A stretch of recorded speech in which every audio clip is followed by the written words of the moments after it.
Welcome to the Terrible Podcast with your hosts from SteelersDepot.com, where you can find all your latest and greatest Steelers news.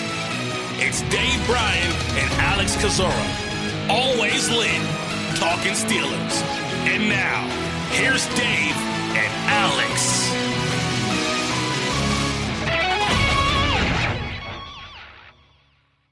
Welcome to the Terrible Podcast, Season 12, Episode number 22. He's Dave Bryan. I'm Alex Kozora, SteelersDepot.com. Thanks for being back with us for this Monday show. And Dave, for the first time of the 2021 regular season, it is a victory Monday for the Pittsburgh Steelers as they knock off the Buffalo Bills 23-16 on Sunday, up in Bills Mafia territory. A huge win. We had talked about how important of a win this would be for, of course, the season and for Mike Tomlin's career. One of the best, if not the best, week one win he's ever had. And you don't care how you get it, ugly, pretty, whatever. There was a mix of both in this game. A win is a win.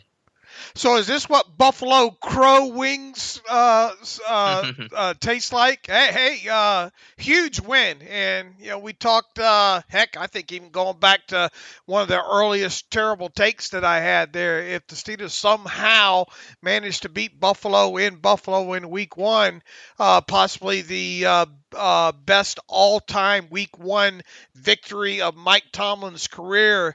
And I don't see how anybody can dispute that right now, based on what we've seen so far from the tape. And when it comes to regular season Mike Tomlin wins dating back to 2007, obviously there's been a lot of those wins. This one's, I don't know where you would rank this one. It'd be hard to rank it, I think, but probably top 10, I would think. That he's ever had in the regular season? Yeah, just regular season wins, period, for Mike Tomlin. I think this would have to – I don't know where it would rank in there, but I would think that that'd be good to think about at some point there. Mike Tomlin's top 10 regular season wins overall. This one has to be in the top 10. You're going all Letterman on me to start off today's. I think it's up there. It was that big. I mean, to me, it was that monumental of a win. Yeah, absolutely. And it wasn't that it was impossible for the Steelers to win this game, but doing so was going to be so difficult for a variety of factors. Going to Buffalo, which is a super tough place to play because, they're just a hostile environment was the phrase that Tomlin and others had used. Obviously, the Bills are a super talented team, and the Steelers had a lot of newness. But it all came together. And the first 30 minutes, it didn't feel like we'd be talking about a win here today. It looked pretty ugly, but the defense held serve long enough for the offense and special teams to make some splash plays, get on the board, and really came down to just a couple minutes where you went from being down 10-6 and all of a sudden Deante Johnson scores. You go up 13-10 and then Killebrew blocks the ensuing punt on the possession by the Bills. And UG3 scoops and scores, and it's 20-10. So just in a matter of minutes, you go from this thing's still up in the air to Pittsburgh's firmly in control.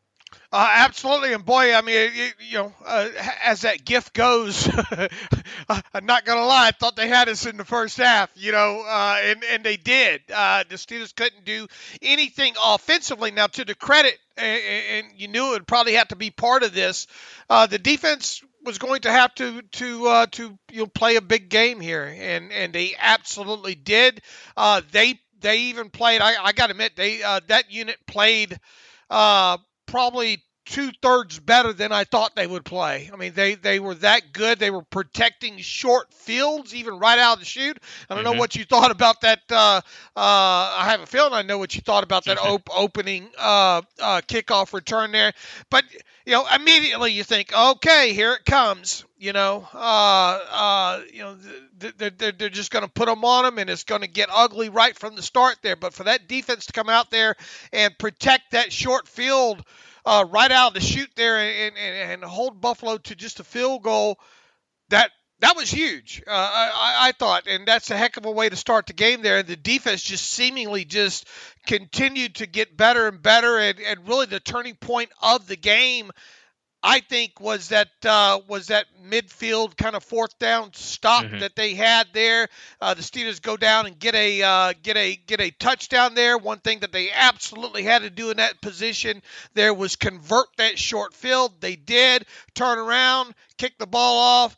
Nice special teams tackle. Get another stop there, and then the block punt really catapulted them in where you're thinking, oh my, they might just win this one.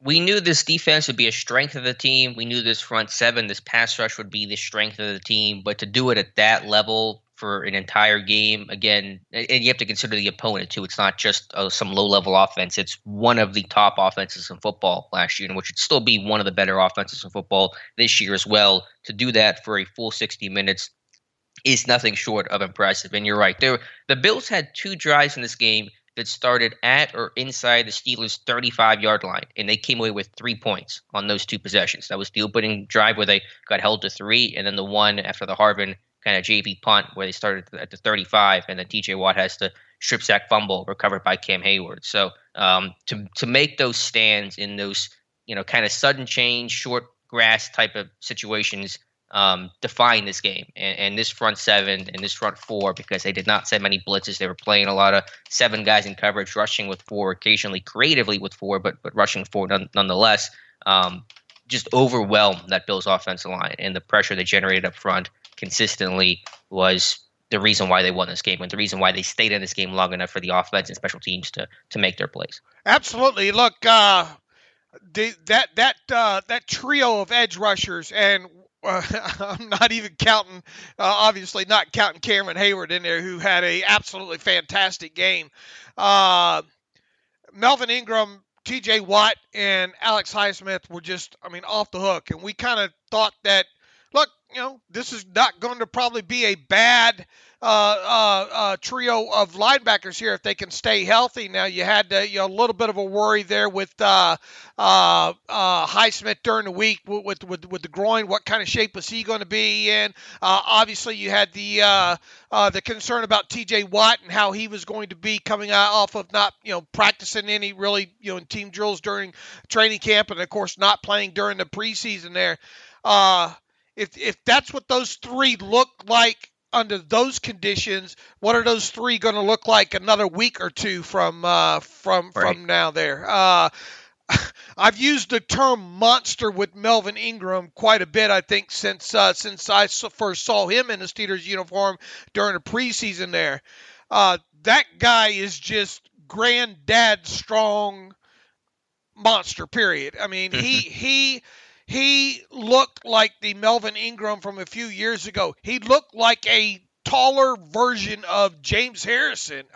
That strong in that game. And he really was probably, the second or third best pass rusher probably in that game overall. TJ Watt doing TJ Watt things. One of the things I think you highlighted during the preseason there was the Alex Highsmith get off.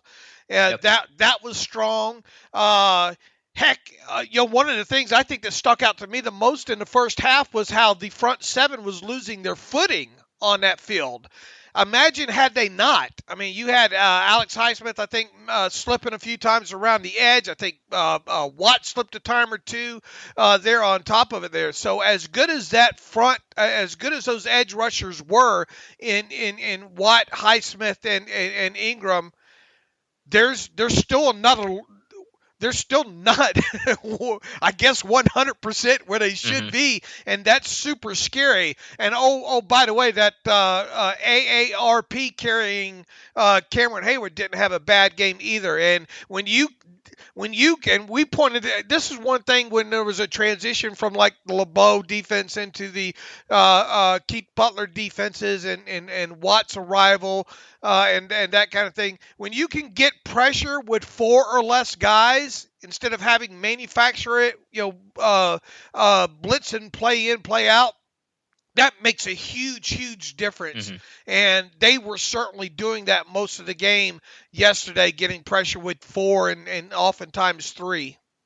Which was really the only way to do it, because if you bring a lot of pressure, because Buffalo's going to spread you out into such a short, quick pass game, that pressure is unlikely to get home. And then you're covering with only, 5 or 6 in the back end. You got one-on-one matchups, someone breaks a tackle, and it's going to be a big gain. So the solution really was to rush for. Keith Butler's been really aggressive in sending blitzes in seasons past, and I'm sure he will be in other games. But in this one, it was really about the 4-man rush. Now, they did some creative stuff. They had a lot of guys off ball. Melvin Ingram with some really good off ball blitzes up the B gap, and they moved some guys around that way. But it was, I think, only once in my charting did they rush more than 4. Wow. which has almost never happened before with this team. And the Bills threw the ball 50, 55 times. So it was safe pressure, which is kind of the LeBeau hallmark of rushing creatively but being safe in the back end.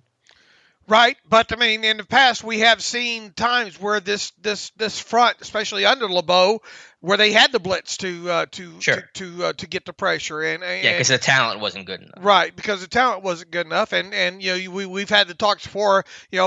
Sometimes defensive coordinators, Keith Butler in specifically, are made to look better because of who they have, and I'm sure he would not deny that either. But you go back to last year and you look at the main three outside linebackers this team had in Watt, and Bud Dupree, and Alex Highsmith at the start of the season. And look, those three, especially before Bud Dupree went down, weren't bad. weren't a bad trio at all.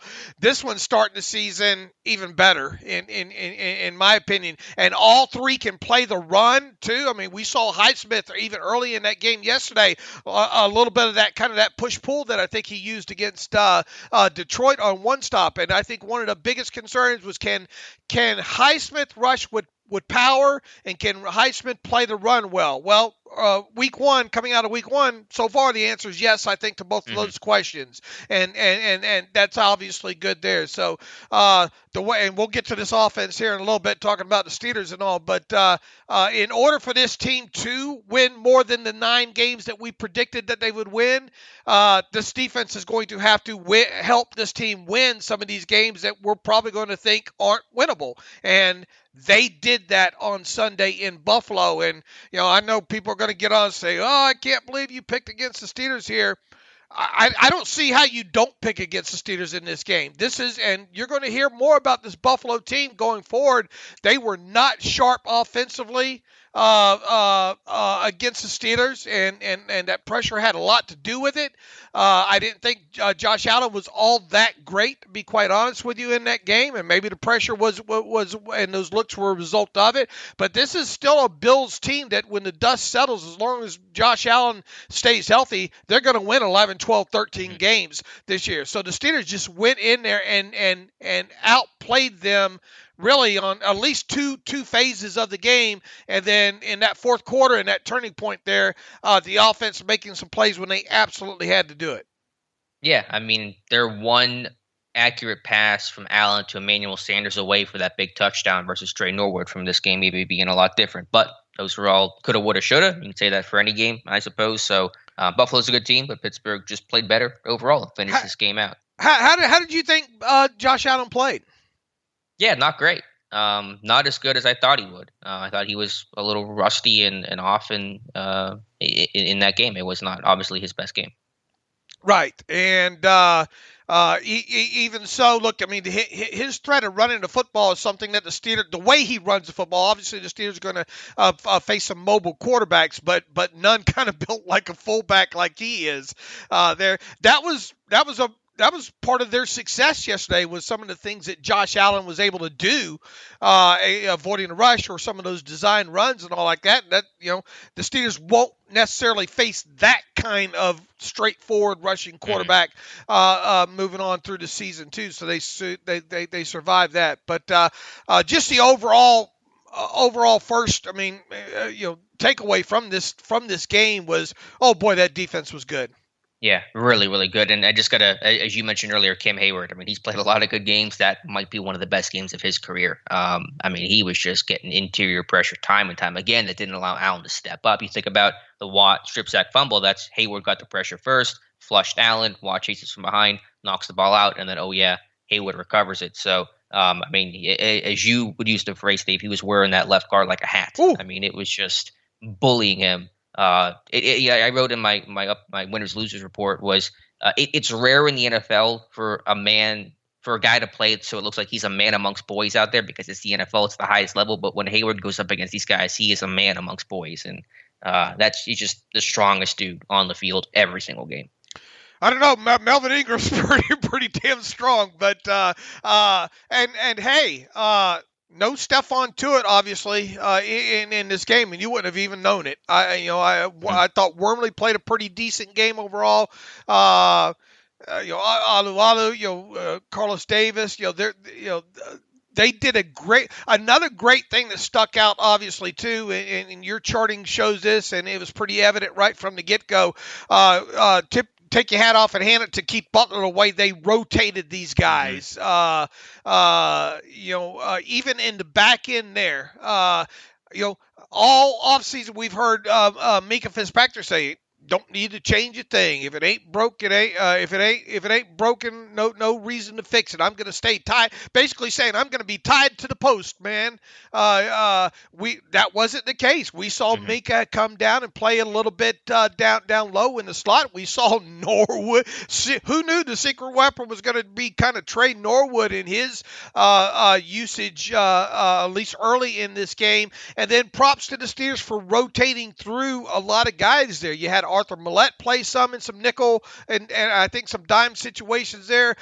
James Pierre getting some very, very valuable snaps on the outside in the corner. You had obviously Sutton moving around quite a bit there. I think that's another thing that may have played a part in confusing the Bills, not knowing what they were going to, the Steelers being able to morph from what they showed early in the game to a different package there, never really gave the Bills an opportunity to adjust to that, especially in the second half, I don't think. No, I agree. It's a really good point. No one's going to care about this comment, but I'll explain why it matters in a moment. This is, and I've already charted the game, at least written it down.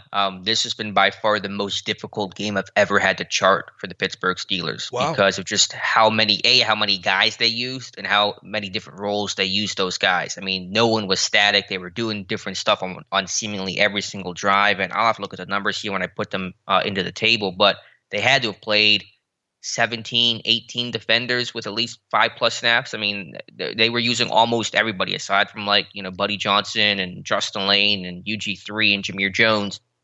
Everybody had a role on this defense at different times. And you're right. Yeah, Minkah was playing in the slot. They had Sutton in the slot. They started with Norwood in the slot. Millette played in the slot. Sutton was playing free safety in dime packages. They had Bush as the only linebacker in dime occasionally. They had Schobert as the only linebacker in dime occasionally. So it was a full team effort because they were playing basically every guy that they had. And that was important in a game where Buffalo was controlling the ball and, one time of possession. And even on the situation like the block punt, your defense goes right back out on the field. And so you need fresh legs. And so they really threw everything at Buffalo in this game. Yeah, and there wasn't obviously coming out of preseason, not a lot of tape to go on, and Keith Butler doesn't keep many secrets, but he did a good job of not exposing kind of some of the things that they were going to do there. And Mike Tomlin did say, though, that they're probably going to rotate through probably a few guys, especially when it came to the outside linebackers and all like that, and did that. So, and then I think we even saw maybe a change of the green dot at certain times too, you know? Yeah, I think they both wore Schobert and Bush because there were times where they were the only off-ball linebacker on the field. And so it seems like both those guys were in that role. Bush was the first, if it matters, the first dime linebacker, but then Schobert was rotating in the second half. And then once again saw Minkah Fitzpatrick down low and Norwood playing the deep free safety position on more than just 2 or 3 plays too. I mean they really did a good job of that overall. So once again, my biggest takeaway from this game is the fact that the defense just really, and I worried about the defense going into this game thinking, okay, it's going to be a good defense. Is this defense have the ability to be better than the defense that we saw last year? And it's obviously a long season here, but anytime you keep a guy like Josh Allen and that Bills offense with an adjusted net yards per passing attempt of not only under 6, but closer to 5 than 6, you've done something there. And that was, in my opinion, the difference of the game. Yeah, they gave up 300 and how many total net yards of offense did they give up in that game? 371. 371. You look at that and you think, man, did the Steelers defense really play that good? And it just goes to show you can't look at the stat book and judge it just by that because you look at the sacks, you look at the pressure, you look what they did in the second half on some third and fourth down situations there. You look, what did we talk about going into this game? Can't let Diggs kill you, right? Can't let Diggs big play you. He's going to get his catches. We said he's going to get his catches. Well, he had 9 catches in the game, and that's great if you're points per league, fantasy league, and 69 yards. Nice. He had 15, almost 16 fantasy points there. But the fact is, he only had 69 yards on 9 catches, and his longest catch was 13 yards, and more importantly, he was not standing in the end zone with the football there. And yeah, you can look at Josh Allen missed Emmanuel Sanders on a deep one. Well, those are going to happen. That's the difference sometimes in some of these games is one team makes a play and the other one didn't. That kind of falls back into Josh Allen not being overly sharp department either there. So, yeah, people will say 371 total net yards. How can you say the defense played great? Well, it was a great performance despite some of those numbers. Yeah, I think yards is such a poor metric to use to judge a defense in today's NFL because every offense gets yards, especially the high-powered ones like Buffalo. When you're throwing the ball 50-plus times, you're just naturally going to get yards off of that. But it's about what you do in those critical situations. Buffalo, I think, was 1 of 3 in the red zone. Again, those 2 big drives where they're starting deep in Pittsburgh's territory. They come away with 3 combined points on that. They weren't great on possession downs. They turned the football over. They were sacked. And so those numbers were much more important to me than the yardage. But yeah, the Diggs one to me was the most critical one you mentioned there because that was the guy you didn't want to kill you. And he killed him last year in the second half of that game. He went 10, 130 and a touchdown in that game last season. This year, 9, 69 and 0, as you said, the longest catch of 13. So my goal in this game for Diggs was no touchdowns and no big plays. And they did both of those things. And that to me is a job well done against one of the best receivers in football. I guess just naturally here, we when looking at this game, because the defense played such a big part of it, that we were going to talk about that and not necessarily kind of go play by play, I guess, through this game, which we still might here. We'll see how this transpires here, but you can't say enough, I think, about those couple possessions once again in the fourth quarter there. Cameron Sutton, I thought, played a really and look, he wasn't perfect in the game, I don't think, but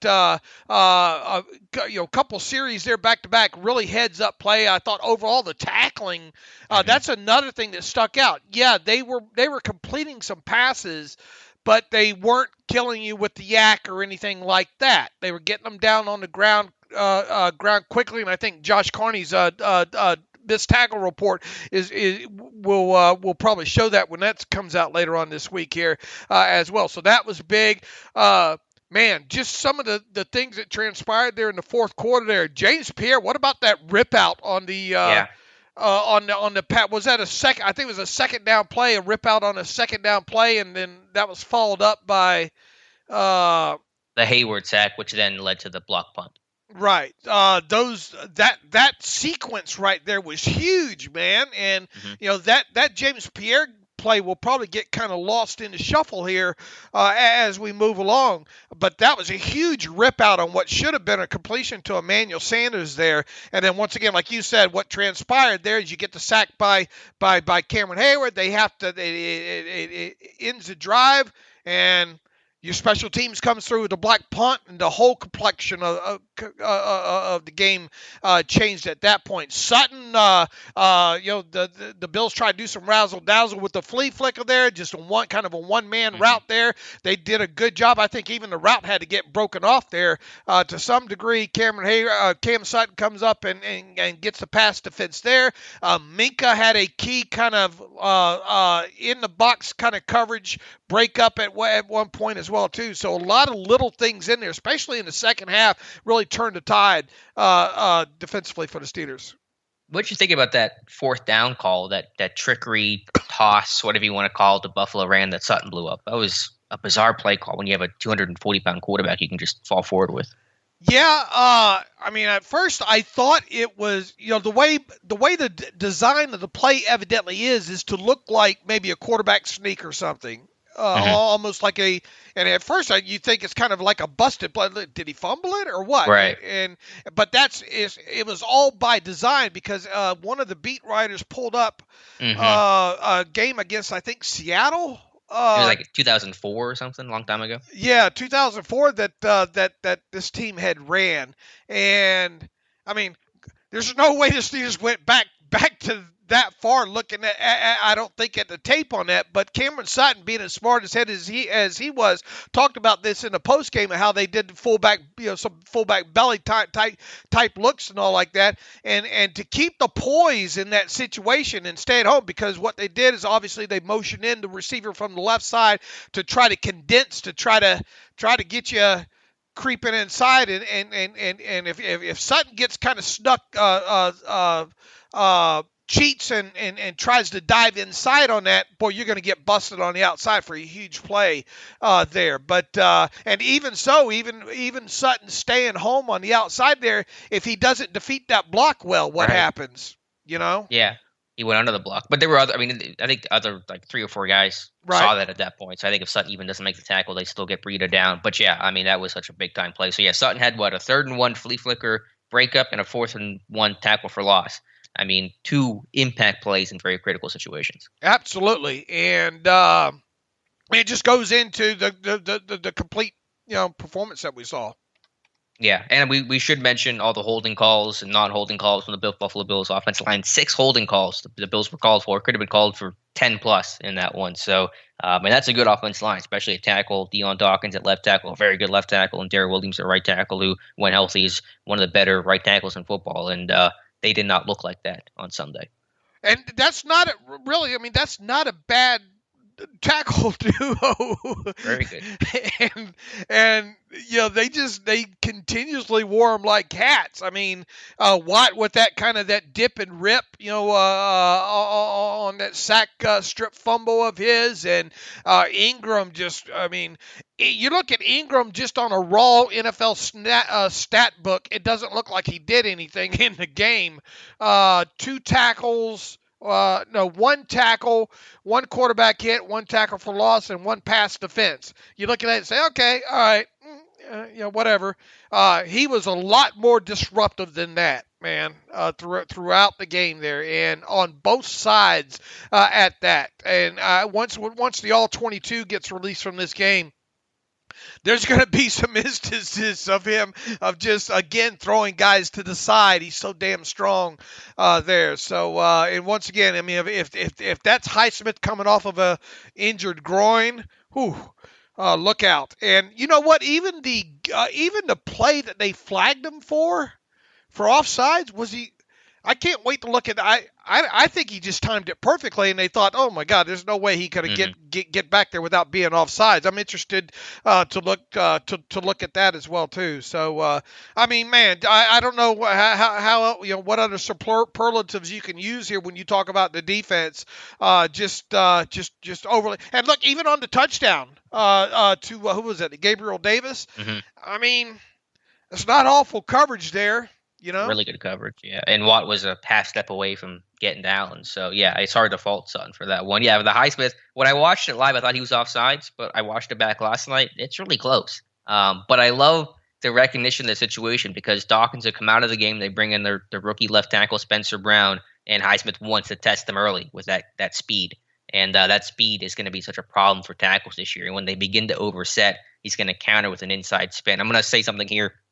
It's going to sound really, really like too high praise. And I'm not saying that he is this guy, but he rushes like a Dwight Freeney in the sense of the initial threat is the speed to the outside, and then he'll counter with the inside spin when those guys cheat. He's not Dwight Freeney. I want to make that very, very clear, but he's rushing with that same pass rush plan, kind of just the 2 moves, the speed rush and the inside spin. You do those two things very well, and he does. You're going to be an impactful pass rusher. Just think if he gets some sort of a long arm or something going. Right, and the power's improved. He's bigger. The power has improved. He is a totally different player from his rookie season, and I think that was evident in the preseason time that he got. But if he gets any sort of threat of being able to get hands in chest, I don't know. I mean, he won't be any more complete than that then, at that point. So, once again, those edge guys, that's a murderer's row, if you ask me, if they stay healthy. And especially, look, I mean, you even have three guys now that, and I know it's going to be hard to get Watt to take snaps off moving forward here. But, man, if when you pull him out of the game right now, you do lose something. Don't get me wrong here. I mean, the guy's, defensive player of the year candidate for a reason there. But the way those other two played, you're not losing much there. So if you can pick your points at games with Watt moving forward and get him off the field, I mean, that's only going to help as the season goes on, because you just don't. It doesn't look like, at least right now in week one, that you're losing much overall when you do pull them off of the field and you have Ingram and Highsmith on there. And the fact that Ingram can play both sides is just, I mean, and do so, and you not know the difference of which one's his better side is just phenomenal. Yeah, I would have never imagined, based on his tape. Now, he was hurt obviously last year with the Chargers and all. I would have never imagined this guy being this good based on his tape last season. Yeah, what did you say last night? He's playing like he's 28. I mean, he's brand new dude. I marvel at him. I really haven't, and ever since really that game against, I think, the Lions there in the preseason. Yeah, and so keeping those guys fresh will be key. So in terms of negatives for this defense, obviously not many. I don't think Norwood had a great game, especially in the first half. I mean, the Steelers were asking a lot out of a 7th-round rookie to come and be the slot corner and wear a lot of hats. So, I think there's a lot to work on there, just trying to figure some of that stuff out. But that's about it from the negatives. I mean, this defense was obviously really strong top to bottom.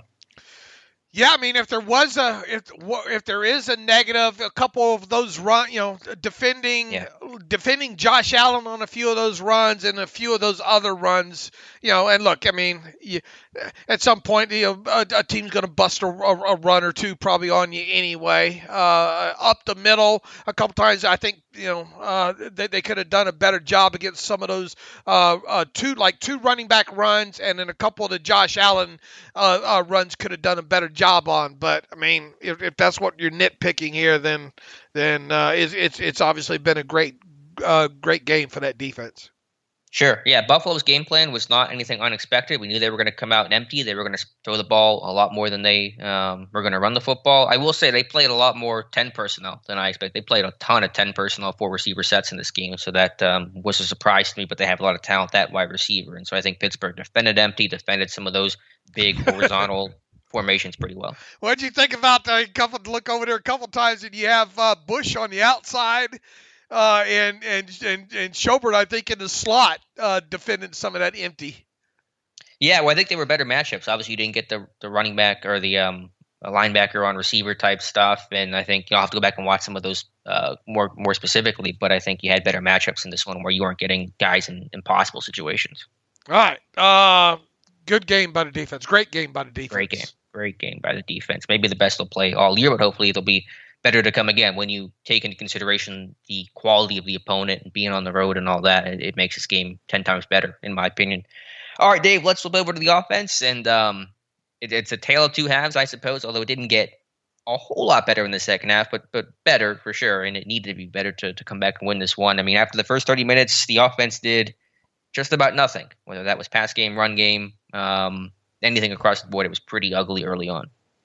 Yeah, it was. And outside of really about probably 5 or 6 plays, they made some plays in the second half, especially in the fourth quarter when they had to.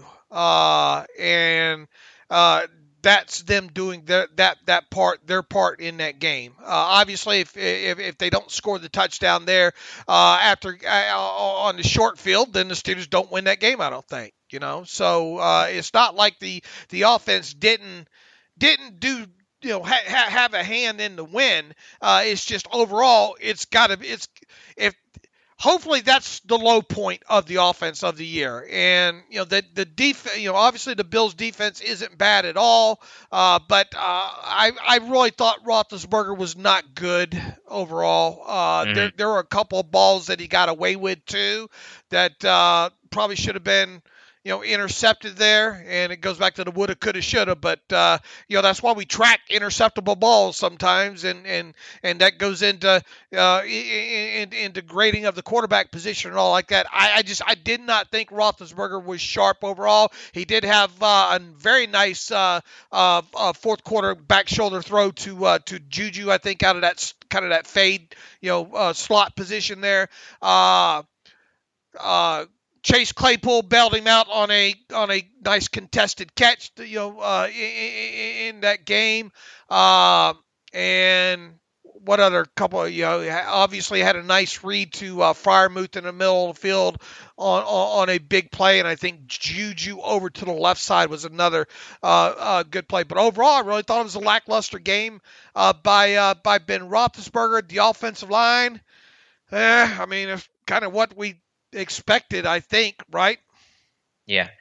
For Ben, I don't think he played well. He was on my losers list. I think he played well in that final drive, so he played well when it really counted to get that team a field goal and make it a 2-possession game that kind of sealed the deal. I thought he was late on some throws. He was inaccurate, missing Harris in the flat on that one in the first half. I think it was a killer. Definitely missed some layups in this one, so he was not particularly sharp in this game overall, but he and this offense did make the plays in the second half and late in that game when they needed it most, and so that was important. Najee Harris, I thought was okay. His pass pro looked good. I was happy to see him. I had a couple of good reps in pass pro, just not a ton of running lanes for him. I thought he could have maybe done a little bit more in terms of breaking tackles and taking on DBs, but it's the NFL different level for him, and so he'll have to adjust. But obviously it was just tough to sustain drives early. They were horrible on possession downs to start. They were like 1 of 6, and so they just couldn't get anything going, and they found more of that rhythm to some extent in the second half. We talk about run success rates. Najee Harris, 6 of 16, I think, with him, and a couple of those were some short. God bless getting some short yardage runs in. Right. When you really needed them there. He had that cut on that long run that got him down to the 5. That was obviously a nice read and run, I think. Good blocking, too, on that play there. That was a positive there. I think he had one other one over to the left side on some either a counter or a power one, I think, with I think Trey Turner may have pulled on that one right to left. Take a good look at that because you probably won't see that a lot throughout the season there. But overall, the running game lackluster. You don't need those negative plays. You had guys getting just beat. And one other thing, overall, not running game specific here, but offensive line. One thing that we talk about, Kendrick Green coming out was overly aggressive sometimes, too aggressive, and ends up on the ground too much. And I think there were too many instances of that in that game yesterday. Why did they pull him out? Because when they pulled him out for a couple of plays, was that because he was just being too overly aggressive, or was that because him over at that side and diving on the pile and maybe landing on his shoulder over there? Whatever the case, I don't think it was injury related. I'd like to hear his excuse for that. Being pulled out for about, I don't know, three plays there. I don't know if that was just a whoa, settle down here. You just right. too aggressive. That's one of the things that we talked about too with his college tape is he gets too aggressive sometimes that'll just slide right past people there. He just wanted to whoop their butt so bad. Now he did have a couple of pancake blocks in this game. It's nice to see. You gotta love it when you see him on a nickel corner. Yeah, people got on him for that block on Claypool. Man, that's a tough block for Green to make. He's out there in space. The fact he's able to get out in space like that and get in the way of that defender to slow him up. I mean, I think he did a good job there, to be honest with you. He did. He was out in front. Yeah, for sure. Yeah, I mean, just the fact that he's able to get out in front and is running ahead of freaking Chase Claypool. I mean, that's pretty impressive to me. And that was the biggest run of the game, was the wind back play to Claypool, which is the same design as that a big run to Ray McLeod last year against the Eagles. Who did they run that wind back with McLeod last year with? I can't remember who the opponent was, but that was good design, and that was the biggest run of the day. Yeah, it was. I kind of wondered if Claypool should have scored there. Yeah, I saw somebody say that he should have cut inside. I don't know. There was a guy trailing behind him, so I get the path there. But it was really good design and good execution. And Ben Frymuth had a key. Oh, that was the key block there, was Frymuth there. Frymuth played a really good game. Played a few more snaps than what I thought he would play there. Obviously had the big catch over the middle. Kind of stumbled coming off of kind of seemingly got caught up coming off of the line on that play too, if you go back and look at that. And but settled quickly into a spot, and Ben found him. I thought it was interesting to see Ben get on Najee there for not getting that head around quick enough. A nice little coaching session there for Ben with Najee. Outside of Najee's pass protection, which I didn't think was bad, kind of a so-so welcome to the NFL game for him. Yeah, I mean, it wasn't great by any means. 16 carries, 45 yards rarely turns into a great performance. But, this is an offensive line issue as well, so it'll hopefully come together. I thought the O-line at least was physical. You kind of felt like there was a little more nasty and more finish. And Green, as you said, had the pancake block. Trey Turner had one out in space on the screen on Tremaine Edmonds. That was a really good block. So there are some signs there. It wasn't disastrous for this O-line, I'll put it that way. It wasn't good, but it wasn't disastrous either in pass pro or the run game, I suppose. And again, it is a tough Bills front. Ed Oliver was really good in this game up front and taking and giving Dotson and Turner fits. So I do want to put that into context. So it's to me a very, very, very small step in the right direction. Look, if you can take your lumps and go through your growing pains and get some W's in the process, you'd all be so unlucky. That's obviously real positive stuff when it comes to that. We knew it'd be clunky with the offensive line here. It is going to be clunky, I think, as they get through this thing here. So can they win some of these games? Can the defense help win some of the games in the process here? That's the question. They obviously, 1-1 in Buffalo there by being clunky on offense. But you've got to start making. They were physical. I mean, it was a physical play by the offensive line. It wasn't overly great from a snap to snap perspective. Right. But better than I thought it would be, to be honest with you. You got two rookies starting out there. Green. Again, not disastrous. Dan Moore didn't look great on first blush, but I'll have to go back and look through it again. But it wasn't terrible either, and so no one made any sort of, just drive killer or game killing type of mistakes. It's so dangerous to grade the offensive line without seeing the all 22. I mean, we used to do it all the time because we didn't have the all 22, and you go back now and you look at initial TV viewings of it, and then you get to the all 22 and you say, oh Lord, how did I miss that? Mm-hmm. So we'll talk more about. I think I want to kind of reserve my judgment a little bit more on the offensive line until Wednesday, when hopefully we'll have had the all 22 to look at. Yeah, hopefully we have it. It's a little more interesting this year. I think we're sacrificing Matthew to the all 22 gods. Is that what we're doing? We're having that sacrifice at noon. Yeah, really. Yeah. But anyway, so yeah, O-line not great, but a little better than I thought, and it got the job done. So I think from the skill position standpoint, Deante Johnson, play of the day, catch of the day, maybe one of the best catches of the year you're going to see in Pittsburgh. That pass that gets tipped up, he finds it, tracks it, and gets both feet down. We've said it before, Dave, you and I. His hands are good. He can make some really tough catches. He just has to be consistent and focus, and the focus and the hands were on display on that play. Look, he caught it. It's better than not catching it.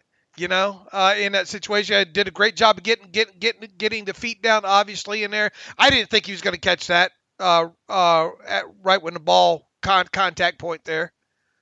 Yeah, I mean, I didn't think so either. But this dude's worked super hard. Training camp, first guy on the field, one of the last guys off of it, catching passes before and after practice, and it just comes down to consistency.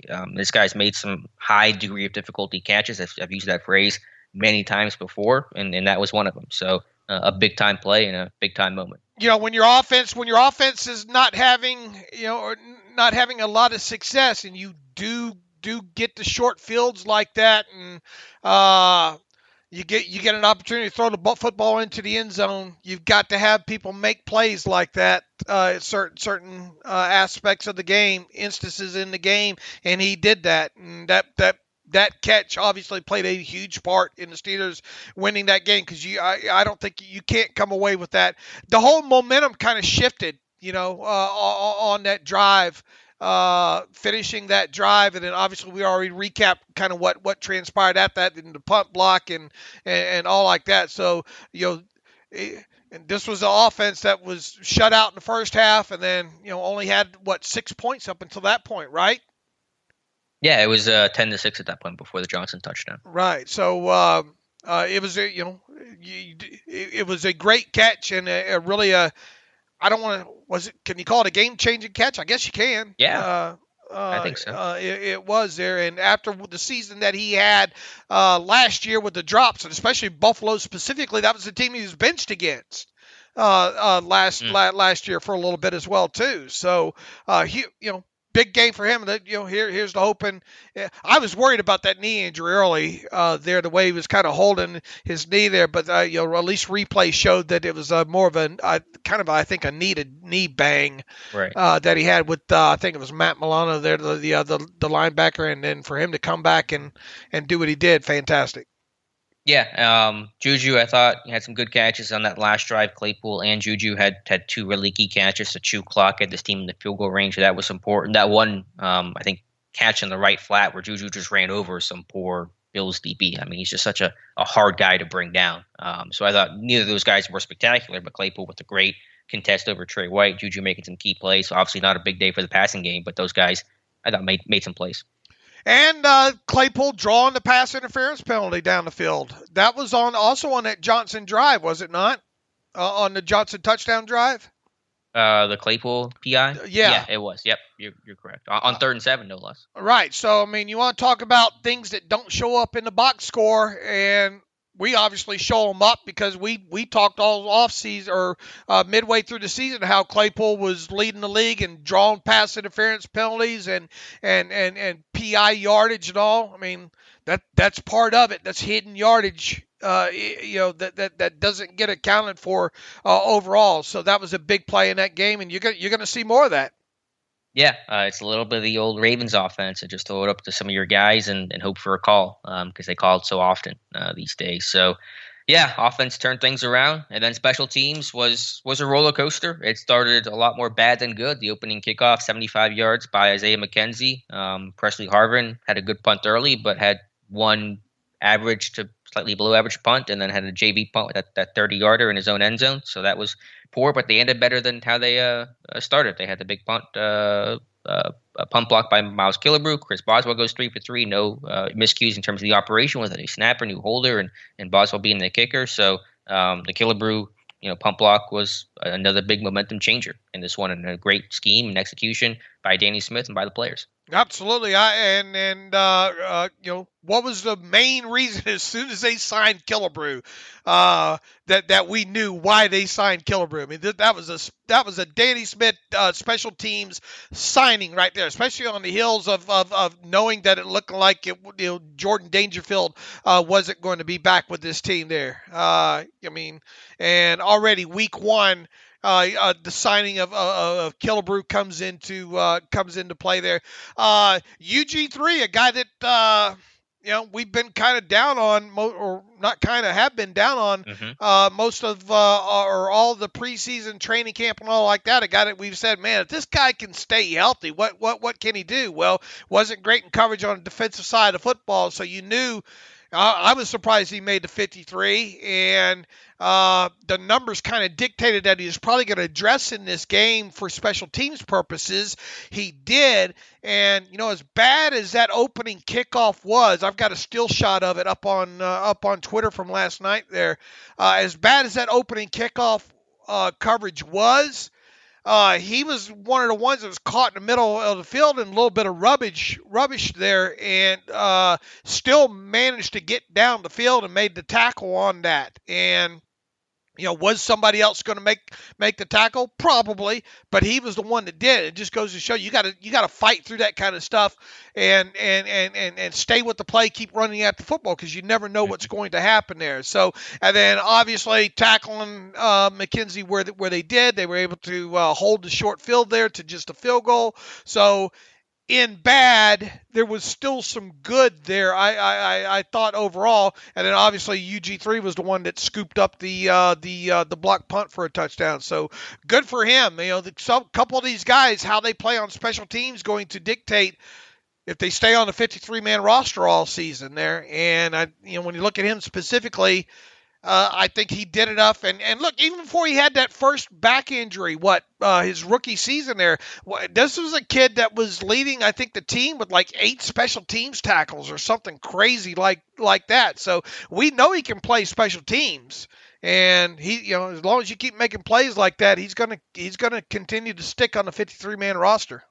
Yeah, kudos to him. I talk about him in my terrible take today because I was as critical of him as anybody. I was surprised he made the initial roster. I was more surprised he stuck on the week 1 roster, but Duke played well and had 2 big plays there for sure. I should mention Harvard almost had his first punt blocked. Someone came in free. I don't know I thought he was blocked. I thought it was blocked. I thought so too. Yeah, I don't know how the dude didn't block it. So I do want to go back and see that. So it was a rough first half for the special teams, good second half, and that's kind of how I break that one up. But really good twist and kind of stunt. These pump blocks are like defensive blitzes. They're about stunts and getting guys not to pass things off correctly and one guy screwing up. And Buffalo did there, and they got Killebrew free, and he made the play. I tell you what I was going to ask you about. What did you think about the play call on 3rd down right before the Boswell field goal? Let's see, that would have been, where was the long field goal by Boswell at? The end of the game, the 45-yarder with 2.5 minutes left. That has to be the one you're talking about. Yeah, the one. Yeah. Okay, I found it. It's on the split of the sheet here, right at the bottom there. 3rd and 11 from the Buffalo 28. Roethlisberger short left to James Washington for 1 yard. That felt like just get it to Boswell play call. Yeah, it absolutely was. It was about making sure you're still chewing clock, and then maybe they asked. I think because the wind was blowing, I believe, left to right, so they wanted to probably put that ball in the left hash because they threw the ball to the left side and then to be on the left hash. So I'm guessing it was kind of a where do you want it, Boz, and we'll put it where you want it and throw the screen to whatever side you're more comfortable with. I think with the way the wind was going, he wanted it to the left hash so it would go more towards the right with the wind blowing to the right. And props, before the game, you look at the weather report. I even put it on Twitter. I said, man, the weather probably going to favor the Steelers a little bit in this 15 miles an hour wind, at least from the aspect that maybe Josh Allen won't be able to air it out as much, in this game there. And look, to be in a visiting stadium like that for Boswell to come in and you knew that every time they got field goal range, if they didn't obviously score, you better come away with at least 3. That was a real money kick by Boswell. I worried about that one.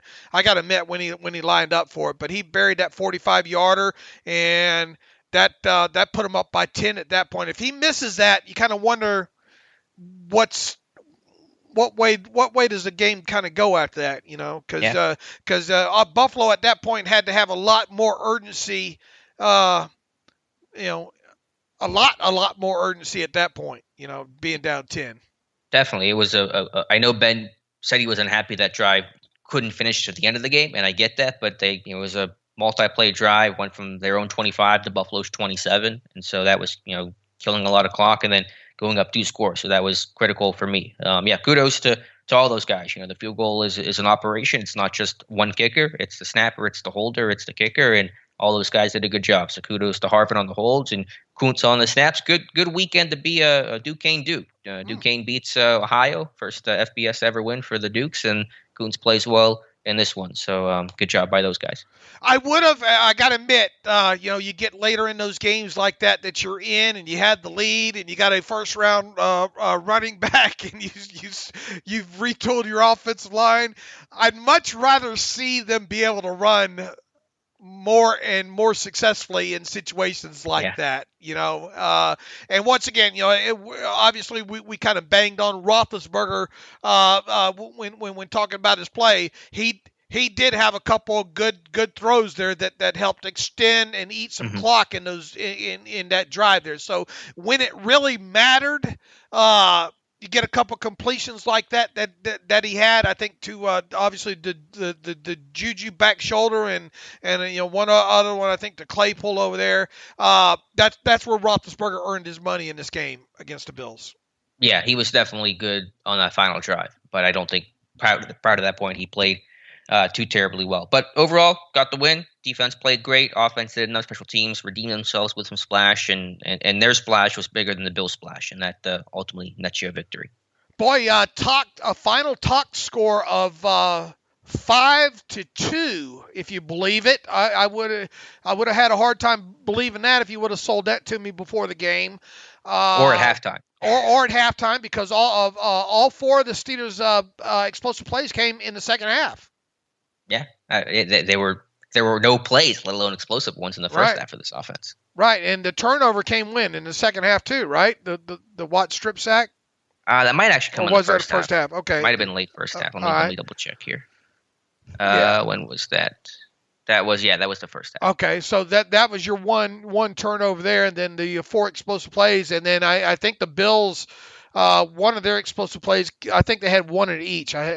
Was it the 30-something, too many men on the field, and you still can't stop a 30-something whatever gain that was there, and then I think they had a long explosive run or something maybe in the second half there. But kudos once again, explosive plays and turnovers play huge parts in games. And also, if you would have told me that the Steelers only won the turnover battle 1-0, I would have told you no way they won that game.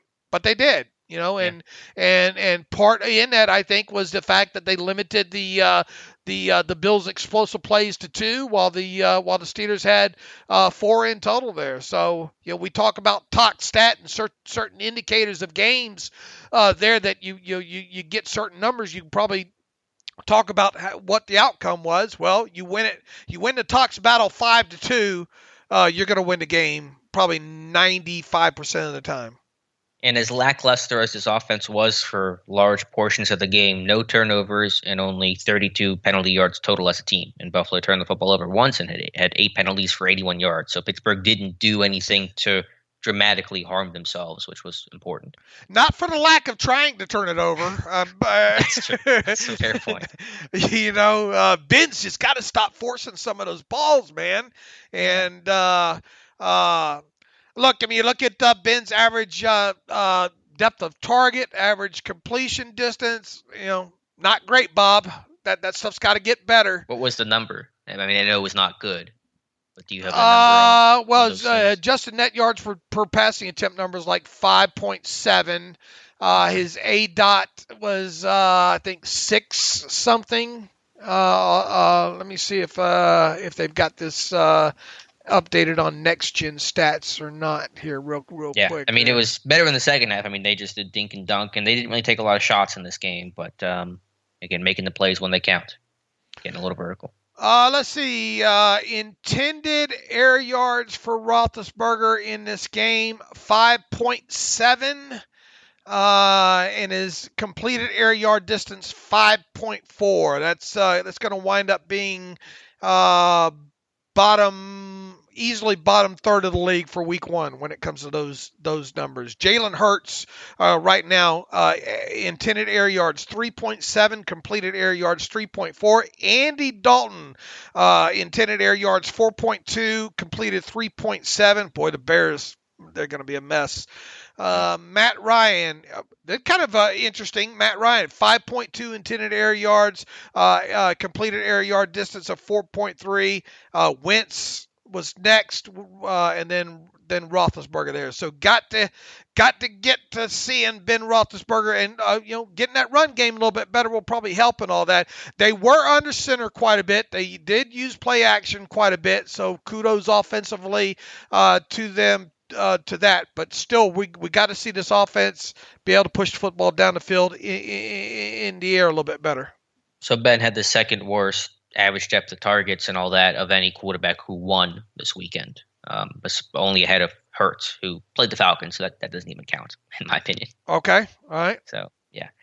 Anything else, Dave? Any other thoughts on this game? Should mention the injury report. There really isn't much one to mention in-game stuff. Deante seemed okay. Robert Spillane was a surprise inactive. We found out that was because he injured a shin in warm-ups. And so Buddy Johnson getting the hat after we thought he was going to be inactive. So don't know Spillane's status. It's probably the most notable injury we know of right now. Yeah, absolutely. And bumps and bruises associated with football. That's when I knew football was back. Deante said he was fine after the game. I didn't see anybody else leave, right? I mean, Kendrick Green left, like we said, for a couple of plays, but came back, and I'd be interested. Somebody's got. I just interested to know why that was. Was his shoulder banged up, or was he just being too aggressive in that situation? Well, he got in that scrum with Vernon Butler. I think maybe that he was getting maybe just too emotional or something. Maybe that was it there. Chase Claypool's just got to knock that crap out too. You know. He's going to get flagged. I wouldn't be surprised if he gets a fine maybe for that. He's way too cocky out there, I think, and you can't have penalties like that, man. You just can't. Yeah, you can't direct it at the opponent. You can be, excited and all that, but the one he was like looking straight at the Bills player and saying something to him was really emotional. And I understand it's a very emotional game, but just you can't do it at an opponent. Otherwise, you're really going to risk a taunting penalty with these new, whatever it is, emphasis, I think is what they're calling it this year. Yeah, and I think he tried to see if Micah Hyde was wearing his cup too. Yeah, he did. I don't know how to respond to that one. Well, yeah, then he pulls the guy off the pile, and I know it's a small thing, and Hyde pushed him, but you can't pull guys off the pile. You got to know the rules. You're going to get flagged for that. Yeah, let the referees worry about if somebody's wearing a cup or not. You don't. Hopefully, no one's worrying about that. You don't have to check that stuff out yourself there. Just that stuff drives you crazy, especially in a close game and the offense isn't playing well, and you get one of those penalties like that. Sure. Any other thoughts here, Dave, from the game itself that you wanted to address? No, just a great win, and once again, take your hat off to Mike Tomlin. Really surprised me. Even if this game was closer than the 7 points that I predicted it would be, I still wouldn't have thought the Steelers would have won this one. So it's a big win. We talked about, man, this team's got to win the winnable games that they have on their schedule. That still obviously holds true, but winning a game that you thought they were going to lose is, maybe they will win 10 games now. We'll see. Yeah, the stat of the weird for that is Mike Tomlin and the Pittsburgh Steelers are 7 of 8 in terms of making the playoffs when they win their Week 1 opener. Only exception is 2009. So history says Steelers have a good chance to make the playoffs when they go 1-0. What was the other stat? 10-0. Yeah, this is hopefully I tried to articulate it as well as possible. The first time in Mike Tomlin's tenure as the head coach of the Pittsburgh Steelers where he's been trailing 10-0 in the sense of the Steelers have 0 points and the opponent has 10 or more, and that they came back to win the second half and to win that game. And so first time he's been down 10-0 plus and came back to win, and only the fourth time since the merger. I think Pittsburgh's now 4-42 since 1970 when they're down 10-0 or worse and come back and win the game. All right. Interesting stat there. Okay, what else do we have? I think that's it from the game itself. We can kind of go around the league here. Just some quick general Week 1 reactions. The AFC North, it's the Bengals and Steelers tied for first place, as we all expected. And the Browns losing to Kansas City and a heartbreaker for Cleveland. They were up in that one, but the Chiefs, as always, kind of come on strong late, and the Browns kind of choked that one away. Ravens will play tonight against the Raiders, who is the Week 2 opponent. The Las Vegas Raiders coming to town next week to Pittsburgh.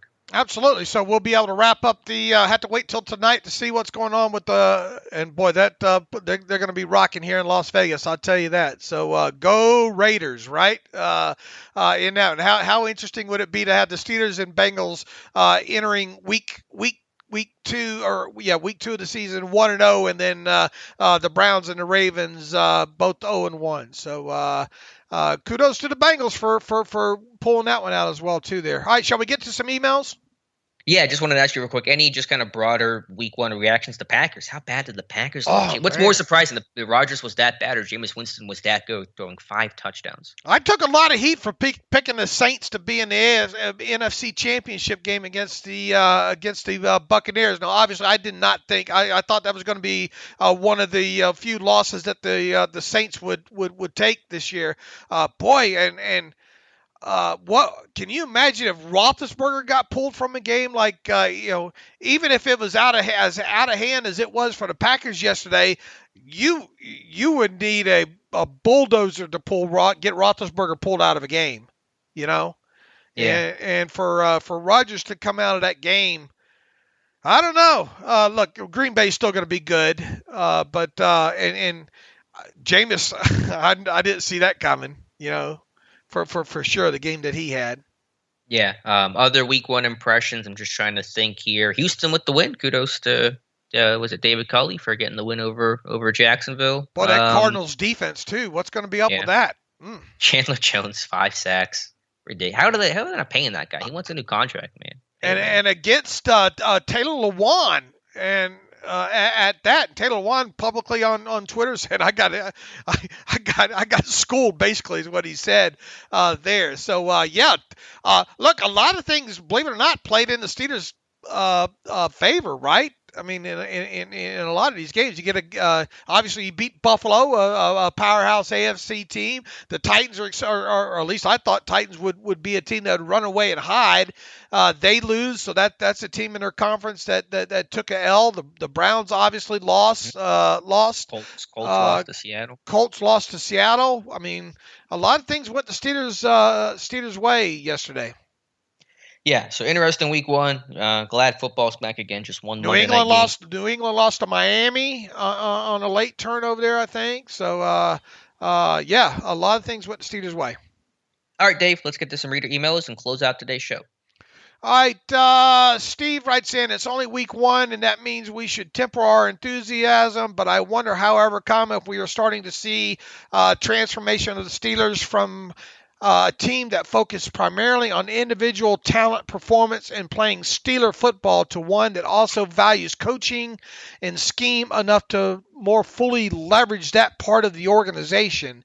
The transition from Fietner to Sarrett to Canada and Clem seems to be a big move in that direction. Game plan, in-game, and halftime adjustments yesterday seems to be indicators that we're doing something different compared to recent seasons. Even Danny Smith seemed to get into the act with the scheme for the block punt. I'm hopeful, but I need to see them do this more than once. Comment. Steve, I think you got results bias there is what I think. Yeah, what's the takeaway here? That there's more adjustments with this coaching staff? I mean, Danny Smith's been doing those pump block schemes for many, many years now. I mean, there's definitely some differences. But to the overall point, sure, it is just one game. And if this team goes out there and lays an egg versus the Raiders next week, then we're going to act like the sky's falling. So you want to celebrate it because it's a great win against a really good opponent. And I was pleasantly surprised, but it is just that. It is one game, and there's 16 more to go. But I think it's okay to enjoy today's victory, at least I am. Yeah, I didn't see overall adjustments, especially offensively, that makes you go, wow, right? I mean, defensively, they just, the big kudos to the Steelers defensively was the fact that they rotated a lot of guys on top of that pass rush being out of this world, I thought. Yeah, no, it was a really team effort. And defensively, it was almost every single guy seeing action on defense and playing relatively well in this one, if not better than that. Yeah, so Steve, I think you got a little bit of results bias mixed in there. Look, I mean, it's a great win. You don't want to take anything away from it, and don't want to take anything away from the coaching changes. And I thought Adrian Clem, I thought the aggressiveness. You can see that physicality, especially in the second half. Like they got a beating and a talking to at halftime, and they came out a lot more fan. And probably that played a part. Kendrick Green had to say, "Whoa, we want you to be more physical, but easy, kiddo." There. So I thought that was evident there. But as far as offensive adjustments, I mean, did you see a lot where you went, wow, thank God they adjusted, Yeah, I mean, you hear the Steelers tell it, and you never know exactly how much of this is fact or fiction. But Ben said at halftime, there was no rah-rah speech. There was no really discussion. It was just, let's keep playing our game and just execute better. And so it doesn't sound like this team had like an awakening at halftime. They just played better. Michael writes in, Victory Monday. Still can't believe we won that game. My biggest question is this. As far as you guys can tell, was the offensive turnaround in the second half due to opening the play? Yeah, this is another one. And letting Ben be Ben, similar to the Ravens game, or did they still stick with the Matt Canada's game plan? The big difference really was, you got it on the short field. You got a pass interference, a key pass interference to Claypool. You finally broke a run by Najee down to the 5, and then you have Deante Johnson making a hell of a damn catch in the end zone. And then two other passes by Ben late in the game to Juju and Claypool. I mean, that's it, right? Yeah, it's not as mystical or magical as I think some people want it to be. It's just executing better and taking advantage of some good situations, and that's really all it was to me. It wasn't anything dramatically different. Right. Opening up the play. Once again, I think results bias, I think is playing a part here. To some degree. All right, let's move on to Jeff. What is the minimum, he says. Hey, Steelers Depot, I have read several sports articles that say Ben is still only dinking and dunking, but I know he made several attempts and completions over 20 yards. What is the minimum requirement of passes over 20 yards in a game to not be considered only dinking and dunking? That's a good question, Jeff, and then I don't think there's a right answer to this. The biggest thing that I think that we wanted to see coming into the season with Ben is, look, he had, what was he, 4th in the league last year, Alex, with passes more than 20 yards down the field. Now, obviously, he didn't complete at a high rate, so that's one thing we wanted to see this season was a higher completion rate on his 20-yard balls. Okay, so that's an entirely different thing there. I think one of the main things that we wanted to see was more in that 10 to 15-yard area. Not only the attempts there, but completions there as well too. So, he says, what is the amount? What is the minimum requirement of passes over 20 yards in a game to not be considered only dinking and dunking? I don't think that's where the answer is. I think it's more the passes in the 10 to 15 yard range. Yeah, I don't think you can put a specific number on it. How many pass attempts did you have in the game? You throw 50 versus you throw in 25. Those are going to be two different numbers. I think it was back to just the overall numbers, the average depth of target you mentioned earlier, things like that. Where does that sit relative to the rest of the league? So it's hard to put one specific number on one specific type of throw. I think the average depth of target and some of those more relative numbers are more important. And again, there is no, if you throw 5 of 20 plus, now you're not considered dink and dunk. I mean, there is no hard and fast number. Right. And once again, you go back to last year, Ben was like 4th in the league in pass attempts more than 20 yards down the field. Okay. So now, I will say, I think it's partly because he just was the 3rd most in pass attempts. So if you just throw the ball a lot, you're naturally going to have some of those more than maybe the guys who didn't throw the ball as much. Yeah, Jeff, well, I tell you, one stat that we love to track is intended air yards and completed air yards. You want to see those as close to 7 as possible, I think, both numbers. And as close together as possible, too, because that means you're completing a high percentage of them. Next Gen Stats tracks this. Obviously, we track it as well, too. So that's the new hot number, if you ask me. Let's see here. Moving on. Rich Hud writes in. Good day, David and Alex. I have a question surrounding the offensive, the O-line off the Buffalo win. Through several watches, now the best lineman was Dotson, and it wasn't even close. The worst was Chooks, and that wasn't even close. Look, Rich, that's what I think initially coming out of the game. You look at Pro Football Focus's grades, not that they're the end all do all, but it makes you kind of wonder, okay, well, what's in the tape what's in the all 22 that I missed there? Rich goes on to say KG was on the ground quite a bit, but still gave appearance of what you want to see. Dan Moore looks like the still at his draft price. He writes, here's the thing with Chooks, he was moved and manipulated multiple times. Being beside Turner was also a burden, but I have an answer for tackle, and he says that's Mitchell Schwartz. Do you see this as a realistic signing? Apparently Schwartz and company trained with Dan Moore, which explains his sudden rise. So am I asking too much or not seeing the situation correctly? We'll see. Never say never. When we've seen the Steelers team do a lot of stuff that they normally don't do. Obviously, in season, they've got the cap space to some degree, a couple of $1 million worth playing with. I think at this point here, I personally think it would take an injury right now for them to go out and get Mitchell Schwartz, but. Rich, check back with us on Wednesday when we can look at the all-22 on the offensive line and properly break it down that way, too. Yeah, I think that's a really fair answer, Dave. I mean, obviously, let's see how Core 4 looks next week and kind of how this thing looks in more than just a one-game snapshot. But, I mean, the odds of that right now of bringing in someone like Schwartz or Okung or whoever are pretty low. But let's give it at least another game for a Core 4. Pastor Joe Green writes, Dave and Alex, enjoy your crow or crap burger, as I like to say. LOL. Thank you for everything during this offseason. It made my football need bearable. My thoughts and questions. Super Bowl winners have gone 44-10-1 in opening games of the last 55 seasons. In other words, if your team did not win this opening week, the odds are 4.5 to 1 against your team winning the Super Bowl this year. Thoughts? Stats are going to be stats, but obviously opening week one with a win, says a lot. He says Titans, Packers, and Bills all lost. I'm not going to discount the Titans, Packers, or Bills' chances of winning a Super Bowl just because they lost in week one, Pastor Joe. I'll tell you that.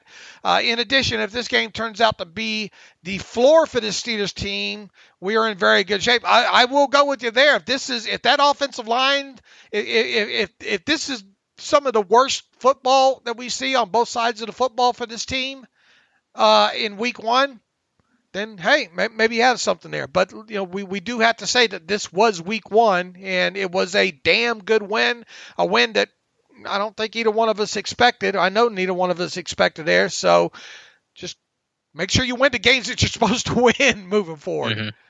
Yeah. The stats are the stats, as you said, but you'd rather win week one than lose it. There's my high-level analysis. Ooh, that's why they come listen to the Terrible Podcast right there. Right. But I will say last year, Tampa Bay Super Bowl champs lost week one to the Saints 34-23. So just a little counter to that stat. Oh, there you go. Good point. Good point. Let's move forward here to the one. Bryce writes in, hey, guys, definitely agree that this was Tomlin's best opening week win of his career. Now where have I seen this Bills offense before? Oh, I know it was the Steelers towards the middle of the end of the season. They looked almost identical. No run game, not enough deep ball completions, lots of quick game and dropbacks. The Bills stole Randy Fichtner's playbook. Number two, overall, there is a lot of good things from both coordinators, but I do want to ask you guys about the running attempts. I think in order to establish that physicality the Steelers have been talking about, then we got to see more called runs to 22, he says, especially on first down. Dave, I agree about run success rates, but don't think the attempts are still important to make the defense deal with 22 having the football in his hands. Bryce, I think you're wrong. Once again, it's not about volume. It's about the success rates early will dictate the volume late, and hopefully that dictates running good early, dictates normally running good late, and that's where your volume comes in there. I'm not so concerned about volume of runs especially early in the game, because I think the success rates of those will dictate whether or not you're going to be able to run successful and run more late. Now, here's the thing. You get into a situation like you got into that game against the Bills yesterday. I think ideally you want to be able to deflate the football in that situation, right, Alex? And have done enough in the game where you're imposing your will on the opposing team and you're running. Boy, a 5-minute and whatever second drive with a lot of runs mixed in would have been certainly great at that point. Well, that didn't happen. You had to rely on Roethlisberger to make a couple of throws. Which look, there are going to be games where you have to rely on that, you know. But I think ideally we would have liked to have seen the Steelers been able to run out the clock. Hate to use a pun there, but right? Sure. No, I'm with you. I will say, and Ben said this post-game, I mean, Buffalo was trying to stop the run. They were selling out to stop the run in that situation. So, yeah, you want to see a better 4-minute offense of the ground game. But listen, Najee Harris carried the ball 16 times in this game. They ran the ball 21 times total and only had, 55 or 58 offensive plays? I mean, that's about 30% of the time Harris touching the football in terms of the run game. So, I mean, he got the ball quite a bit in this one, just didn't get to do a whole lot with it. So, I think there was an attempt to it. It just wasn't great execution. Right. And had you had more success earlier, you would have had more runs earlier. Because they were kind of daring for a little bit, them to run, right? Yeah, and this is the Steelers team that was down until the fourth quarter. So, I mean, you don't often get a lot of high-volume run attempts when you're down for most of the game. And so I think they actually had a decent commitment to the run game. It just didn't work that way. Right. And, one of the big things I think offensively, as I've said several times, man, we've got to see over the long haul here a 50% or better run success rate. The defense helped the offense steal one in Buffalo. Let's make no mistake about it, right? Yeah, I mean, they earned that win. I know you're saying that. Right. People look the hard ones, the word steal. Well, what I mean by that is the defense did their part to keep the offense in the game, and as we mentioned, there were plays made at crucial times by the offense. It's not like the offense didn't play a part in this game getting one, because I mean that drive on that short field after the Bills went for it on fourth, that was a crucial drive of the game, and they stuck it in the end zone. So it's not like the offense didn't do their part, but had the defense not played the way they played, especially early, then you're probably not even in that situation. Yeah, they held the fort down until the offense kind of figured stuff out in the second half. So I think that's a very fair way to describe what happened. All right, Chandler writes in, listener email from Buffalo Win, longtime listener and follower, and very much enjoy everything you guys offer from the off-season draft prep all the way to in-season week-to-week analysis. But in Sunday's win against the Bills, what you guys say that stood out more? The very poor performance from Chuks Okorafor or the very impressive performance from the backup safety nickel Trey Norwood? I thought Norwood was kind of average overall. Yeah, I think it got better as the game went on. It was pretty rough in that first half, though. So I don't know and with Okorafor, I didn't think it looked good watching it live, but I'll have to go through it again. So I think better questions for at least me to answer by Wednesday's show. Might I also add that through a small sample size, I believe Trey Turner may have answered quite a few questions about himself that we've been asking since his signing, quite possibly the closest thing to that pre-2028 Trey. Whoa, let's not... See, there's a lot of results bias, I think, in here. People see a couple of big plays. Trey Turner did have a nice pull to the left. He did have a nice block out space on, was it the Washington screen? Over to the right? The Deante screen, I think it was. On Deante screen. Nice out in space there. So it was good to see him work out in space there. It was great to see him on the move on one of those pulls right to left. But, let's not go 2018 Trey Turner just yet. Again, I love the work you guys do. Keep it up. Can't wait to see continued content from Uncle Dave and the Geek Squad Captain Alex there. Look, once again, offensively, you win a game with the level of ineptitude that you had offensively. you're gonna get better from this. We knew this offense was going to take their lumps in the first quarter of the season here. They took their lumps on Sunday. Let's make no mistake about it. But you still in key. I think the biggest thing that needs to be circled offensively about this game against the Bills on Sunday was that drive after taking over midfield. And yeah, there was a pass interference play in there, but that drive, at least that's something to hang your hat on right there. And that was a huge momentum part of this game. And it can't be discounted. No. But overall as a whole, the offense was not great. Let's make that clear. And Ben was not great. Yeah, I think you summed it up really well there, Dave. All right, how far are we into this now? An hour and a half? I think we got I don't want to discount any of these emails here because we asked people to write in here.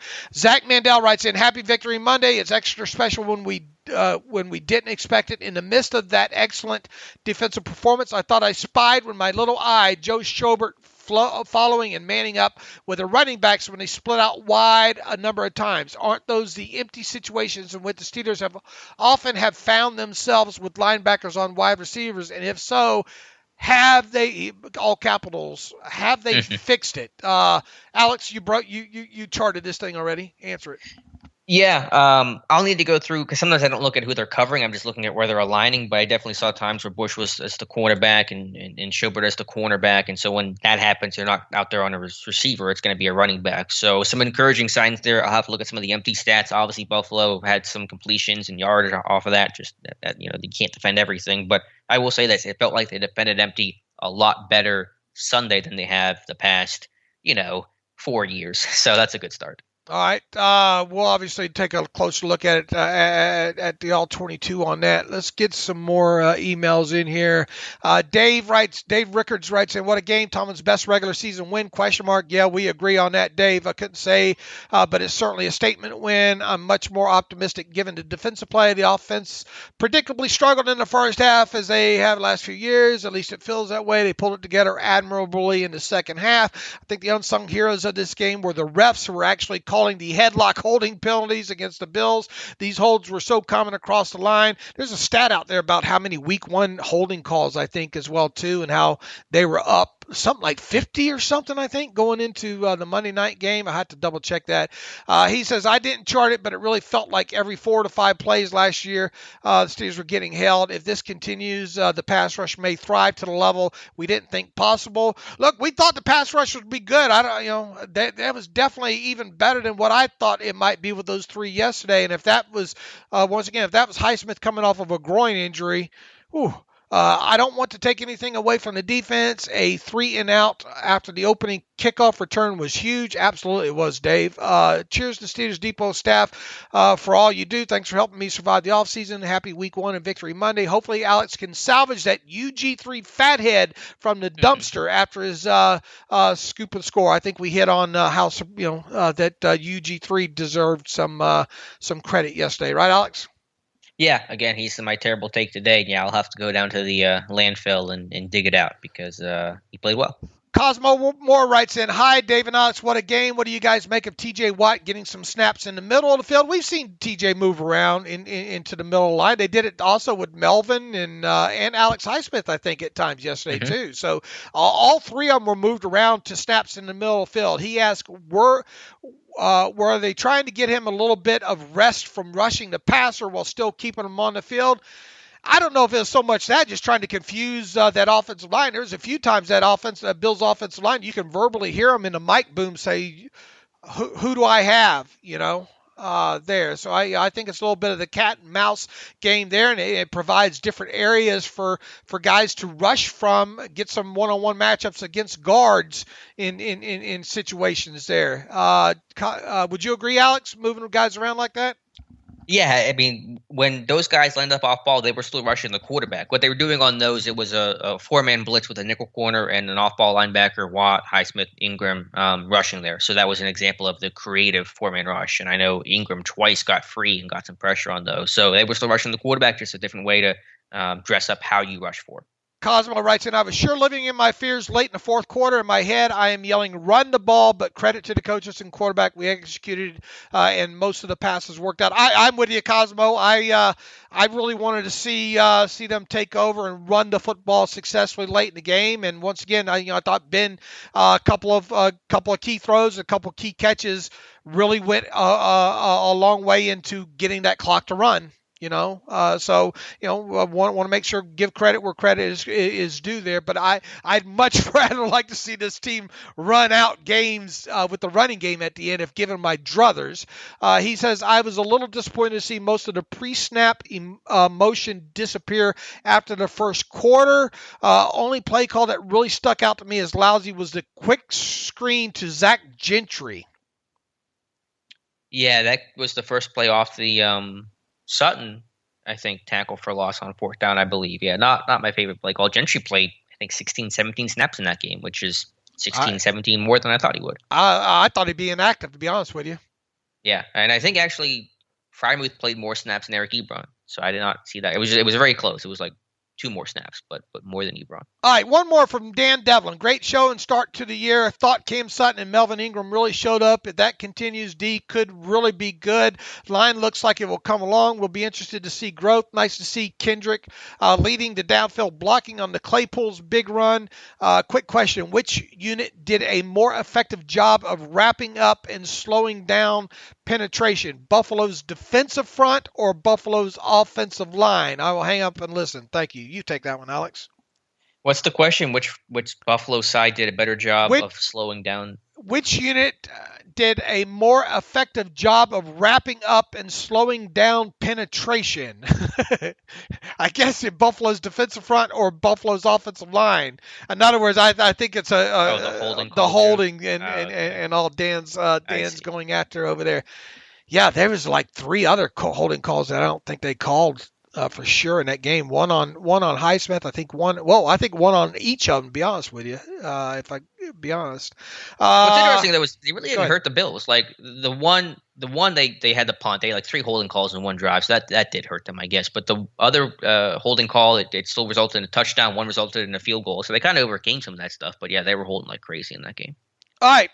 Any other? We got through all of any other final notes you'd have to? Did you watch the Nevada game?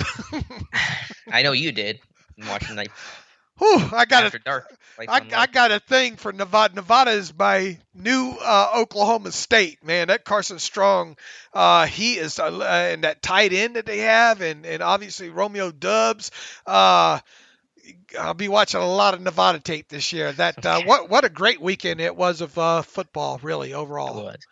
By the way, I should mention our good comp buddy Nick Corte. I'll read the quote here verbatim. Says, quote, good news for the Steelers. As I suspected, Joe Haeg, being limited to only special team snaps, has nudged his contract below the qualification cutoff. That brings back that 5th-rounder 2022 compensatory pick from Matt Filer going to the Chargers. So this is still fluid, I believe, but the way things are going, Steelers should actually get a 5th-round pick after all. Yeah, and I think Cortez already put it out there that the best thing the Steelers could do with Haeg is to not play him at all.